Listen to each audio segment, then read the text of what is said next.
அந்த காலத்துல பொதுவா காலாட்படை, யானைப்படை, குதிரைப்படை, தேர்ப்படைன்னு 4 வகையான படைகள் தான் இருக்கும். இதுல யானைப்படையே இந்தியாவில மட்டும்தான் இருந்தது. ஆனா ராஜேந்திர சோழன் உலகிலேயே முதலா கடற்படை வச்சிருந்த சிறப்பை பெற்றவர். அதனாலதான் அவரால் கடல் கடந்து போய் புலிக்கொடிய பறக்க விட முடிஞ்சிச்சு. கடற்படை வச்சிருக்கிறதுலாம் சாதாரணம் இல்ல. எந்தவித தொழில்நுட்பங்களும் இல்லாத அந்த காலகட்டத்துல காற்றின் திசையை அறிஞ்சு போர் கப்பல்களை செலுத்துறதெல்லாம் சாதாரண விஷயம் இல்லை. போர் கருவிகள், வீரர்கள், மருத்துவர்கள், யானைகள், குதிரைகள், இவங்க எல்லாருக்கும் உணவு, மருந்துன்னு எல்லாத்தையும் கொண்டு போறதெல்லாம் நினைச்சாலே தலை சுத்துது. இதெல்லாம் சும்மா போற போக்குல சொல்லிவிட்டு போறதில்ல. இதுக்கு எல்லாத்துக்கும் ஆதாரம் இருக்கு. ராஜேந்திர சோழனோட மெய்கீர்த்திகள் இருக்கு. மெய்கீர்த்தினா உண்மையான புகழை சொல்ற கல்வெட்டுகள். இன்னைக்கும் மலேசியால இருக்க பினாங்கு பகுதிகளில் இவரால கட்டப்பட்ட கோயில்கள் இருக்கு.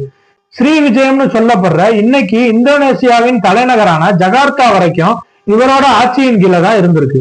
கங்கையை கடந்து சென்று பெற்ற வெற்றிகளின் நினைவாகத்தான் கங்கையில இருந்து 1008 கலசத்துல தண்ணியை கொண்டு வந்து ஒரு பெரிய ஏரியை வெட்டி அந்த நீரை பாய்ச்சி கங்கை கொண்ட சோழபுரம்ன்ற புதிய தலைநகரை உருவாக்குனார்.